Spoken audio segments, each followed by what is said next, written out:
নমস্কার, আপনারা দেখছেন না ইন্ডিপেন্ডেন্ট বেঙ্গল। আমি শিবম। জিওপলিটিক্যাল সারফেসে সাম্প্রতিক সময়ে সব থেকে কড়া এবং ভয়ঙ্কর পদক্ষেপটি এবার নিঃসন্দেহে ভারতবর্ষের সরকার নিল। কিছুদিন আগে ডোনাল্ড ট্রাম্প বাংলাদেশের মতো একটি দেশকে এড দেওয়া কিন্তু বন্ধ করে দেয়। অর্থাৎ ইউএস এইডের তালিকায় যে বাংলাদেশ আমেরিকার প্রথম সারিতে ছিল, সেই তালিকা থেকে নাম বাদ পড়ে বাংলাদেশ সরকারের। এর ফলে সেই সরকার কিন্তু বিপুল পরিমাণে একটা অর্থনৈতিক ক্ষতির সম্মুখীন হবে। কারণ যে টাকাটা আমেরিকা প্রশাসন বাংলাদেশকে দিত, সেই টাকাটা কিন্তু ধার হিসাবে দিত না। অর্থাৎ পুরো টাকাটাই কিন্তু অ্যাজ এ ডোনেশন বা উপহার স্বরূপ বাংলাদেশ পেত আমেরিকার থেকে।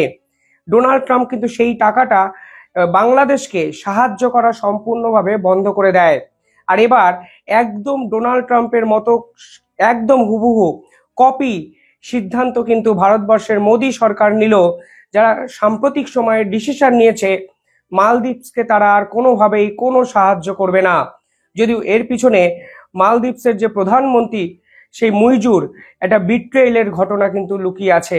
অর্থাৎ বিশ্বাসঘাতকতা করেছে মালদ্বীপস, যার ফলে বাংলাদেশের মতো একদম এক অর্থনৈতিক মন্দা বা অর্থনৈতিক ক্ষতির সম্মুখীন হতে চলেছে মালদ্বীপসের এই সরকার। কেন এই হঠাৎ করে এই ভয়ানক সিদ্ধান্ত? মানে সাম্প্রতিককালে আপনারা যদি দেখবেন যে ভারত এবং বাংলাদেশেরও কিন্তু সম্পর্ক আগের থেকে অনেকটা ডিটোরিয়েট করেছে।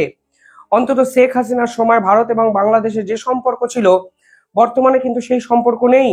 তা সত্ত্বেও কিন্তু বাংলাদেশের বিরুদ্ধে ভারত সরকার এত ভয়ানক কোনো সিদ্ধান্ত নেয়নি।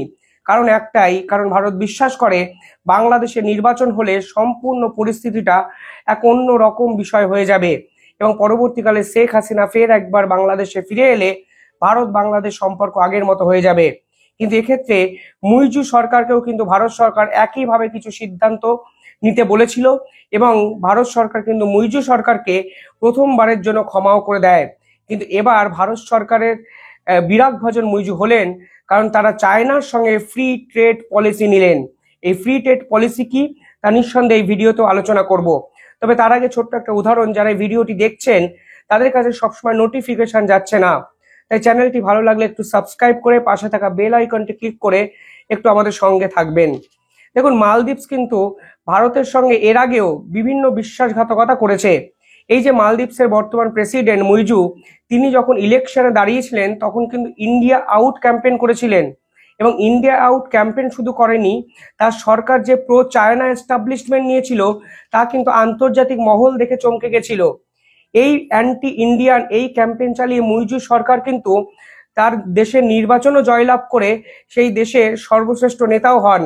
কিন্তু যখন তিনি ক্ষমতায় বসেন তখন তিনি বোঝেন তিনি কোনোভাবেই ভারতকে দূরে সরিয়ে রাজ্য চালাতে পারবেন না, দেশ তো চালানো দূরের কথা।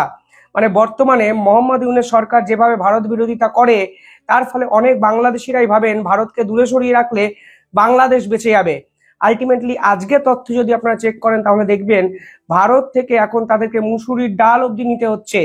ফলে ক্ষমতায় বসে দেশ চালানো আর বাইরের রাজনীতি থেকে গলাবাজি করা দুটোই যে আলাদা জিনিস, তা কিন্তু মোহাম্মদ ইউনূস বর্তমান সময়ে বুঝতে পারছেন, যা মুইজু সরকার বুঝতে পেরেছিল 6 মাস আগে।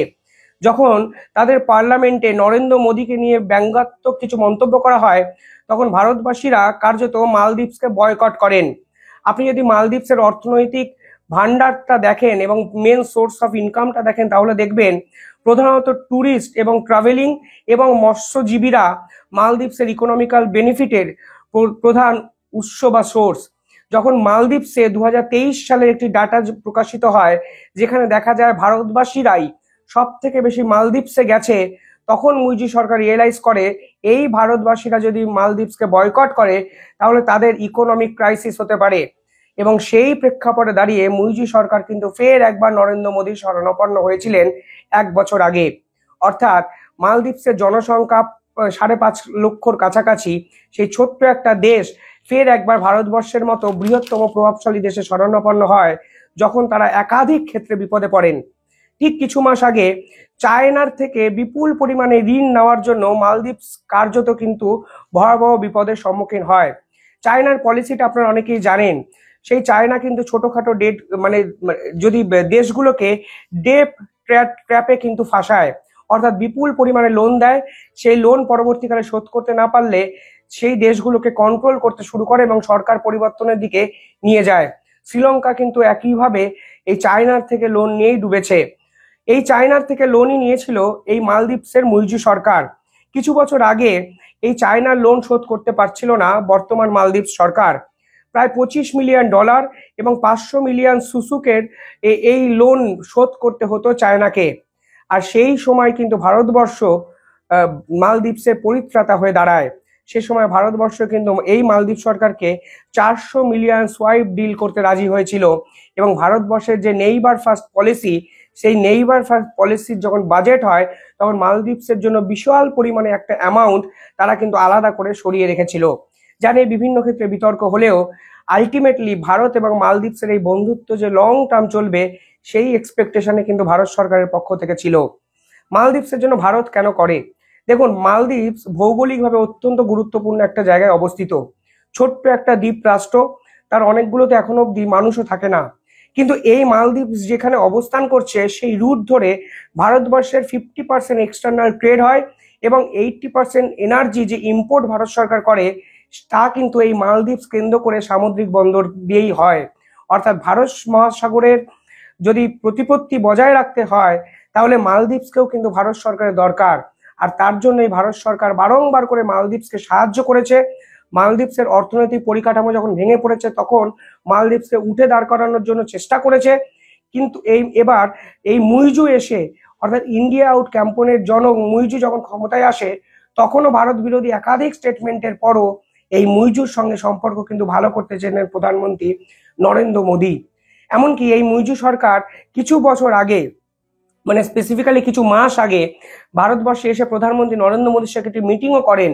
যখন ভারতবাসীরা কার্যত মালদ্বীপসে যাওয়া বন্ধ করে দিচ্ছিলেন তখন তারা ভারতকে অনুরোধ করেন তারা যেন ভারতের সঙ্গে ফের একবার বন্ধুত্ব করতে পারেন, সে বিষয়ে যেন নরেন্দ্র মোদী ভাবেন। আর অত্যন্ত উদারতার সঙ্গে মালদ্বীপসের সঙ্গে ফের একবার বন্ধুত্ব চালু করে ভারত সরকার এবং পরবর্তীকালে এই যে ট্যুরিজম বিজনেস তা কিন্তু ঘুরে দাঁড়াতে শুরু করে। কিন্তু এবার তারা চায়নার সঙ্গে এস্টাবলিশমেন্ট করে তাদের সম্পর্ক ফের একবার ভারতবাসীর বা ভারতের বিরুদ্ধাচরণ করলেন, প্রকান্তরে বিশ্বাসঘাতকতা করলেন। ফ্রি ট্রেড এগ্রিমেন্ট কি? এই এগ্রিমেন্ট অনুযায়ী চায়না যদি মালদ্বীপসে ব্যবসা বাণিজ্য করতে হয় তাহলে চায়না সরকারের এই জিনিসপত্রের উপর কোনো ট্যারিফ লাগাবে না মালদ্বীপ সরকার। আর যখন চায়না যে দেশে ঢোকে সেই দেশকে কার্যত গিলে খায়। ফলে এক্ষেত্রে মালদ্বীপ সরকারের বছরে 30 থেকে $40 মিলিয়ন লোকসান অবধি হবে। কারণ এই ট্যারিফ যদি মালদ্বীপ সরকার চায়নাজাত পণ্যদ্রব্যের উপর না পায় তাহলে মালদ্বীপ সরকারেরও কিন্তু কোষাগার কার্যত শূন্যে পরিণত হবে। ইতিমধ্যেই চায়নার থেকে মালদ্বীপস $1.37 বিলিয়ন লোন নিয়ে রেখেছে। এর ফলে আইএমএফও কিন্তু এই মালদ্বীপসকে ওয়ার্ন করেছিল যে তারা যেন কোনোভাবেই এই চায়নার থেকে লোন না নেয়, ফলে বিশ্বের অন্যতম দেউলিয়ার একটা রাষ্ট্রে কিন্তু পরিণত হতে পারে মালদ্বীপস। কিন্তু মালদ্বীপ সরকার কিন্তু শোনেনি। মুইজু এসেই চায়নার সঙ্গে ফ্রি ট্রেড এগ্রিমেন্ট করে রাখে, কিন্তু বর্তমানে 1 জানুয়ারি 2025 থেকে তারা সিদ্ধান্ত নিয়েছে চায়নার সঙ্গে এই ফ্রি ট্রেড এগ্রিমেন্ট তারা বলবৎ করবে। এর ফলে চায়না যখন মালদ্বীপসে ব্যবসা বাণিজ্য করবে তাদের ন্যূনতম কোনো ট্যাক্সও দিতে হবে না। অর্থাৎ এই একই ভুল কিন্তু মালদ্বীপস ফের একবার করলো জিও পলিটিক্যাল সারফেসে। শুধু ভুল নয়, এতে অর্থনৈতিকভাবে মালদ্বীপ যে পরিমাণ লোকসানের সম্মুখীন হবে ভারত সরকার পরিষ্কারভাবে জানিয়ে দিল তোমরা প্রো চায়না স্টেটমেন্ট নিতে গিয়ে তোমরা দেশকেই আদতে ডুবিয়ে দিতে শুরু করে দিয়েছো। অর্থাৎ তোমরা চায়নার থেকে কোনো ট্যাক্স নেবে না, ট্যারিফ লাগাবে না, অথচ তোমরা ভারতবর্ষের থেকে দিনের পর দিন এই টাকাগুলো এইড হিসাবে নেওয়ার চেষ্টা করবে। এই ডুয়েল মেন্টালিটি দ্বিচারিতা কোনোভাবেই হতে পারে না। আন্তর্জাতিক বিশেষজ্ঞরা বলছেন এই বার্তাটা মালদ্বীপসের বিরুদ্ধে কড়া অবস্থান নিয়ে ভারত সরকার কিন্তু মোহাম্মদ ইউনূসকেও বার্তা একটা দিলেন যে দিনের পর দিন আপনারা ভারত বিরোধিতা করবেন, সীমান্তে হাওয়াবাজি করবেন, গলার জোরে ভারতকে বিভিন্ন ক্ষেত্রে অপমানিত করার চেষ্টা করবেন, অথচ ভারতের থেকে চাল, ডাল, গম, চিনি, দুধ, মুসুর ডাল, পৃথিবীর সবকিছুকে আমদানি করার চেষ্টা করবেন। এই দ্বিচারিতা কিন্তু কখনো হতে পারে না। নয় ভারতের হয়ে আপনাদের কথা না বললেও ভারত বিরোধিতা করে অকারণ এই দেশের মানুষকে যুদ্ধের জন্য উস্কাবেন না, নয় বিএসএফ এর বিরুদ্ধাচরণ করতে গিয়ে ভারতবর্ষকে অসম্মানিত করবেন না। তাহলে কিন্তু ভারতবর্ষ এই ইম্পোর্ট এক্সপোর্ট এবং এই ব্যবসায়ী সম্পর্ক সম্পূর্ণভাবে বন্ধ করে দিতে পারে। আমার তো ভীষণ মাত্রায় মনে হচ্ছে যেভাবে বাংলাদেশ সরকার প্রো চায়না এস্টাবলিশমেন্ট করছে, আর ডোনাল্ড ট্রাম্প যেভাবে চায়না বিরোধী এবং ভারত সরকারের এই পদক্ষেপ নিয়ে চায়না বিরোধী একটা মানে স্টেটমেন্টকে আন্তর্জাতিক স্তরে এস্টাবলিশ করলো, বাংলাদেশের মোহাম্মদ ইউনূস সরকারের উপরও হয়তো ভারত সরকার কড়া অবজারভেশনে রেখে এরকমই গুরুত্বপূর্ণ ভয়ানক কোনো পদক্ষেপ বা স্টেপ নিতে পারে, এবং তা কিছুটা সময়ের অপেক্ষা। আপনারা কিভাবে দেখছেন পুরো বিষয়টা? মালদ্বীপসের মতোই কি মোহাম্মদ ইউনূসের বিরুদ্ধাচরণ করা উচিত ভারতবর্ষের মোদী সরকারকে, নাকি বাংলাদেশি মানুষের কথা ভেবে এই চাল ডাল মুসুর ডাল ডিম এইগুলো সরবরাহ এখনো করা উচিত? এই প্রশ্ন আমি আপনাদের উদ্দেশ্যে রাখলাম। কমেন্টে জানাবেন আপনাদের মতবাদ। ধন্যবাদ।